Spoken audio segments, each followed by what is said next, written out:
In the ancient world, armies stalled at 5 miles a day, chained to the slow grind of mud, rain, and the constant hunger for forage.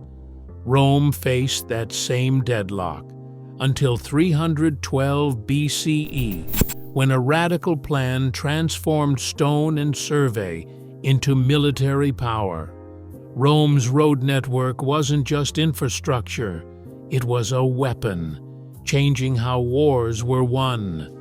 But what forced the Romans to gamble their future on roads, and why could no rival ever match this invisible empire?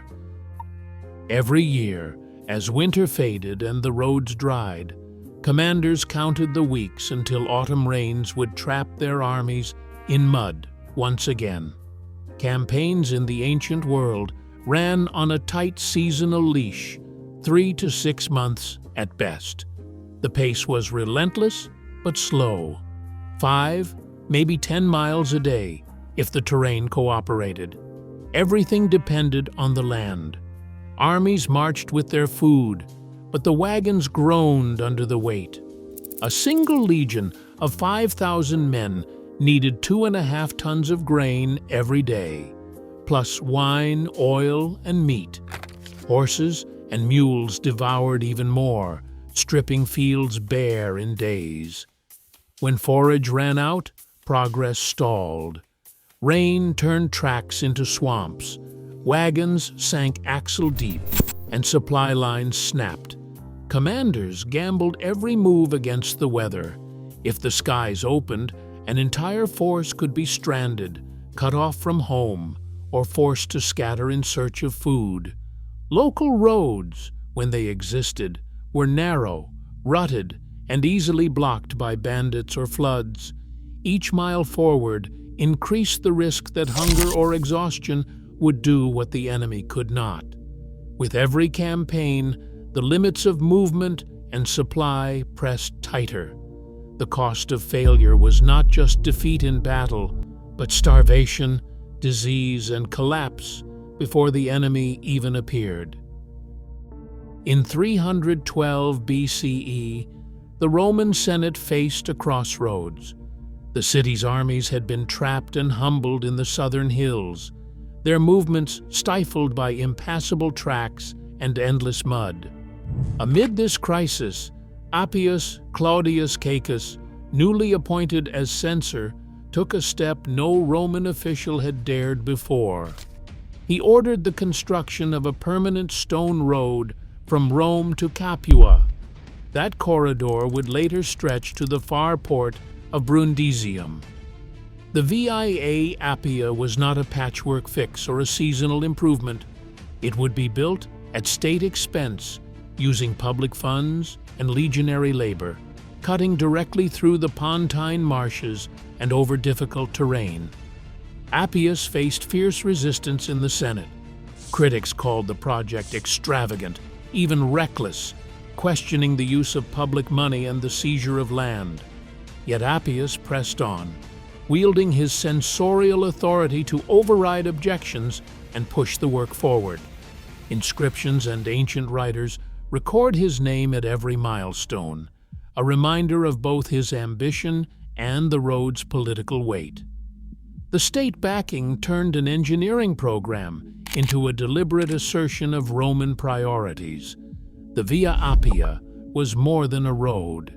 It was a declaration that Rome would no longer be held hostage by geography or the seasons. For the first time, movement and supply would follow a route set by Roman will, not by chance or weather. This decision set the pattern for all that followed. Roads as deliberate, engineered arteries of power, built to last and funded by the sea for the needs of conquest and control. A Roman road began as a trench carved into the earth, its path determined by surveyors wielding the groma, a simple cross-shaped tool that set lines arrow-straight for miles. The gromatici, trained within the legions, plotted routes with a precision still visible today. Some Roman roads run unbroken for nearly 90 kilometers. Once the line was set, legionary engineers and laborers dug down to stable ground, sometimes as deep as 2 meters in marshy terrain. The build itself followed a strict sequence of 4 layers. At the base, the statumen, large flat stones, spread the weight of carts and marching columns, preventing collapse under pressure. Above this, the rudus, a layer of smaller stones mixed with lime, created a solid interlocking fill. Next came the nucleus, a fine mortar of gravel, sand, and volcanic ash called pozzolana, binding the road core into a waterproof mass.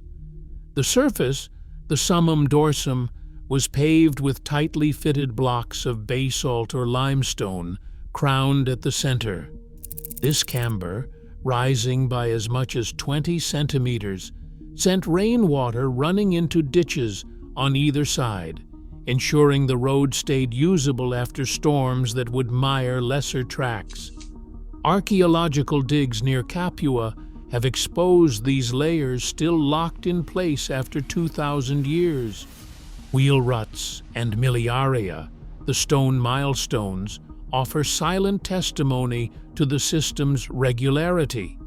Every feature, from the depth of the statumen to the angle of the camber, was measured and repeated across the empire, turning policy into hardware that could outlast the ambitions of any single generation and delivering lasting durability. Legions advanced along stone roads at a pace few enemies could match, 20 to 25 miles each day, even during seasons when armies once became trapped in mud. The new rhythm of movement transformed Roman warfare, and the tempo of operations became a decisive advantage. Supply wagons rumbled forward without delay, and columns arrived at their objectives on schedule. Every major route was lined with a system of mansiones, official way stations spaced a day's march apart, where soldiers and officials could rest, repair equipment, and secure fresh provisions.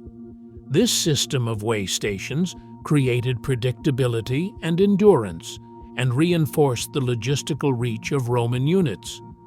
For urgent messages, the Cursus Publicus courier network used mutations, relay posts every 10 to 15 miles, where riders swapped exhausted horses for fresh mounts. Couriers pushed news and orders across the empire at 75 to 100 miles per day. This speed was not just a product of engineering, but of constant supervision. Curatores viarum, imperial road overseers, traveled the network inspecting pavement, bridges, and milestones. Backed by local magistrates and labor crews, they organized repairs, cleared blockages, and enforced standards set in Rome. Maintenance was not an afterthought, but a permanent obligation, codified in law and funded by taxes and municipal levies. The result was a network that did not crumble after a single campaign, but endured for generations. The roads themselves became living arteries, pulsing with soldiers, merchants, and officials, all moving under a system designed for relentless activity.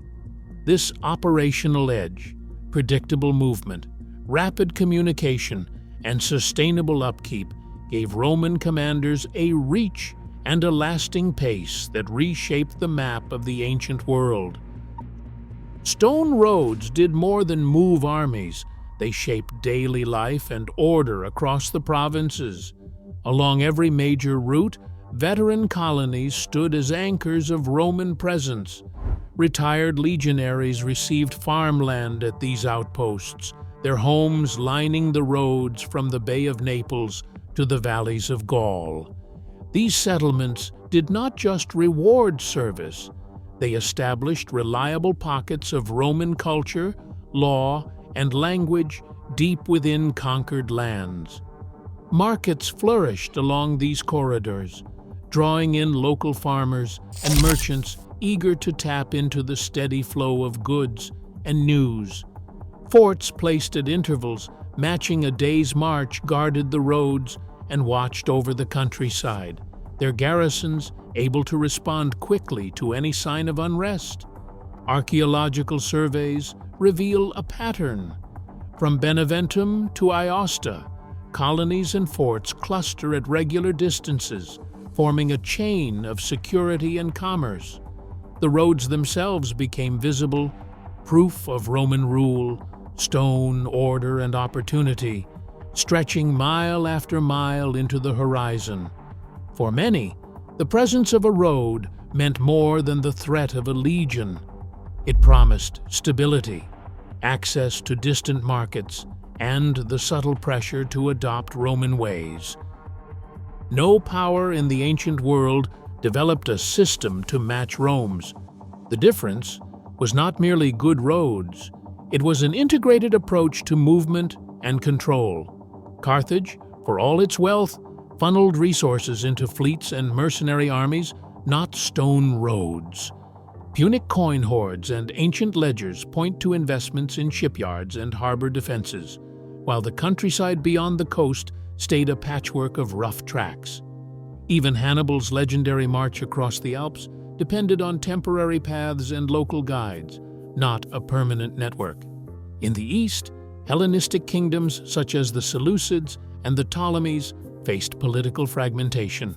Satraps and local rulers guarded their own treasuries, paying for palaces and city walls, but rarely pooling resources for empire-wide roads.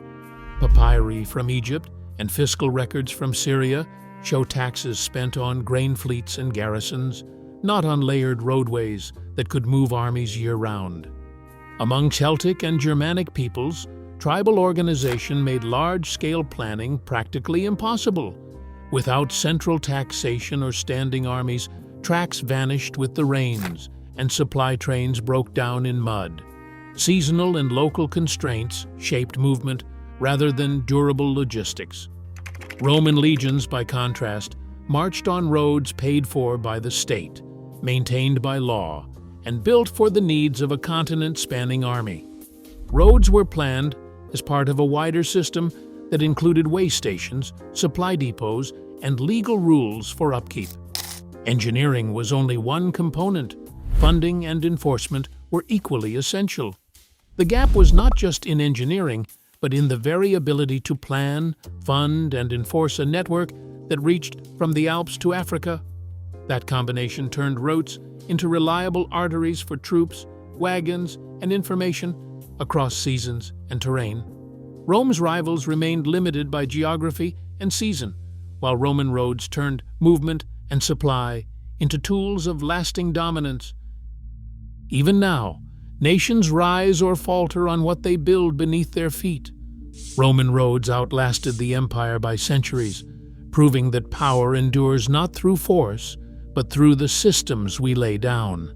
The foundation of control is still measured in stone and strategy. Thank you for watching.